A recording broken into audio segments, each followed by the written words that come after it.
दोस्तों, आप सभी को नमस्कार। इसी महीने में 21 तारीख को यानी 21/5/2021 को पटना उच्च न्यायालय ने स्टेट वर्सेस बच्चे सिंह केस में एक महत्वपूर्ण फैसला दिया। स्टेट वर्सेस बच्चे सिंह केस को आप लोग सेनारी कांड के नाम से जानते होंगे। माननीय उच्च न्यायालय ने अपने फैसले में जिन 13 अभियुक्तों को सज़ा दी गई थी उन सबों को बरी कर दिया। अब पूरे देश के लोग और पूरे प्रदेश के लोग आश्चर्यचकित हैं और दुखी हैं कि आखिर ये कैसे हो गया कि इतना बड़ा नरसंहार हुआ और उसमें सभी के सभी लोग बरी हो गए। आखिर बरी होने का कारण क्या है? किस आधार पर बरी हो गए? कहाँ चूक हो गई? आप सबों के मन में ये जिज्ञासा उठ रही होगी। मैं आज इसी का उत्तर देने का प्रयास करूंगा। आपको सभी को संक्षेप में यह मालूम ही है कि 18 मार्च 1999 को जहानाबाद में सेनारी में एक कांड हुआ था। मैं एक और अनुरोध करूंगा कि एक महत्वपूर्ण विषय पर बहुत संक्षेप में मैं बोलने जा रहा हूं, इसलिए आपसे विनम्रतापूर्वक अनुरोध करता हूं कि मेरे एक एक शब्द पर गौर कीजिएगा। सेनारी कांड में 18 मार्च को रात में 7:30 बजे से 11:30 बजे रात के बीच में यह कांड हुआ। लगभग 400-500 की संख्या में लोग आए। उन्होंने गांव को घेर लिया। उन सबों के हाथ में तरह तरह के हथियार थे और प्रायः सभी के हाथ में टॉर्च था, क्योंकि रात में बिजली नहीं थी। टॉर्च के रोशनी में उन सभी लोगों ने पूरे गांव से एक एक घर की तलाशी लेकर 34 लोगों से पकड़कर उनके घर वालों के सामने, उनके माँ, पिता, बहन, पत्नी के सामने उनको खींचकर और उग्रवादी जो लोग थे वो लोग गांव के बाहर एक मंदिर के पास ले गए और वहां उनकी बर्बरतापूर्वक हत्या कर दी गई। अब हत्या कैसे की गई, क्या की गई, इसके संबंध में मैं विस्तार से बताना नहीं चाहता हूं, क्योंकि वो बहुत ही आक्रोश और घृणा उत्पन्न करने वाला दृश्य है। 18 तारीख को रात में ये कांड हुआ। 19 तारीख को सुबह सूर्योदय से पहले यानी 2:30 बजे सुबह में, जिसको कहते हैं 2:30 बजे रात कहिए या 2:30 बजे सुबह कहिए, उस समय चिंतामणि देवी, जिनके पति श्री अवध किशोर शर्मा इस कांड में मारे गए, तो उस चिंतामणि देवी जी के फर्द बयान के आधार पर FIR किया गया। थाना करपी, FIR नंबर 22/1999। इस केस की जांच हुई। जांच होने के बाद इस FIR में, याद रखिए, इस FIR में 70 लोगों का नाम लिया गया, जिसमें से अधिकांश लोग उस गांव के आसपास के ही लोग थे। गांव से 1-2 किलोमीटर, 4 किलोमीटर के अंदर के ही लोग थे। इस केस की जांच हुई। जांच के बाद पुलिस ने अपना जांच प्रतिवेदन दायर किया। ट्रायल चला और 15 नवंबर 2015 को निचली अदालत ने यानी ADJ 3 जहानाबाद कोर्ट ने 10 लोगों को फांसी की सज़ा सुनाई, 3 लोगों को आजीवन कारावास की सज़ा सुनाई, 23 लोगों को बरी कर दिया और 4 लोग ऐसे थे जो इस सज़ा सुनाए जाने के पूर्व ही मर चुके थे। ऐसा ADJ 3 जहानाबाद कोर्ट का फैसला आया। ये कब आया फैसला? 15 नवंबर 2015 को। अब आगे बढ़िए, फिर हाई कोर्ट में जिन लोगों को सज़ा मिली उन लोगों ने अपील किया और 21 तारीख को हाई कोर्ट ने सभी लोगों को बरी कर दिया।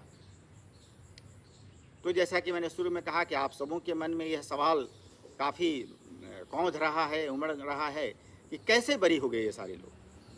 तो दोस्तों, जिन 4 प्रमुख ग्राउंड पर हाई कोर्ट ने बरी किया है उसके बारे में मैं आपको संक्षेप में बताता हूँ, ताकि आप खुद समझ सकें कि क्या चूक हुई, कौन सी चूक हुई, कौन सी गलती हुई जिसके कारण हाई कोर्ट ने आज उनको बरी कर दिया। गलती सरकार की है कि गलती सरकारी वकील की है कि गलती पुलिस की है कि न्यायालय की गलती, तो कह नहीं सकते। जिसकी भी हो, पहले आप कारण जान लीजिए। नंबर 1 कारण जो कोर्ट ने बताया, कोर्ट ने कहा कि there was no TIP done, यानी टेस्ट आइडेंटिफिकेशन परेड नहीं की गई थी। जो विटनेस थी, जो गवाह थी, उन्होंने इन अभियुक्तों को अदालत के कटघरे में पहचानने के पूर्व TIP नहीं कराई गई थी, टेस्ट आइडेंटिफिकेशन परेड। अब मेरा यह सवाल है, मैं यहाँ जानना चाहता हूँ कि TIP कराना क्या गवाह की जिम्मेवारी थी? TIP कराना क्या जो लोग मारे गए उनके परिवार जानने वाले लोगों की जिम्मेवारी थी? TIP कराना या तो पुलिस की जिम्मेवारी थी या जो सरकारी वकील थे उन्हें इस काम की ओर उंगली उठाना चाहिए था। मैं यहाँ यह भी बताना चाहूँगा आपको कि आप सभी स्मरण रखिए कि निचली अदालत ने 2015 में फैसला दिया था, कांड 1999 में हुआ था और 2005 से NDA की सरकार बिहार में थी और 1999 में जब कांड हुआ था उस समय RJD और कांग्रेस की सरकार थी। खैर, तो एक TIP परेड की बात हो रही है। दूसरा, हाई कोर्ट ने कहा कि जिस गवाह ने अभियुक्तों को पहचाना उसने पहचानने माने कांड और पहचानने के बीच काफ़ी लंबा समय है, यानी कांड होने के 9 वर्ष के बाद अभियुक्तों को अदालत में गवाह ने पहचाना। अब मुझे इस पर भी आश्चर्य हो रहा है कि क्या गवाह ने और पीड़ित परिवारों ने केस में देरी की? क्या उन लोगों ने केस को जानबूझकर लटकाए रखा? क्या उन लोगों की इच्छा के अनुसार केस का फैसला आने में 9 वर्ष से लेकर के 16-17 वर्ष तक का समय लग गया? किसकी जिम्मेवारी थी कि केस में इतना समय लगा?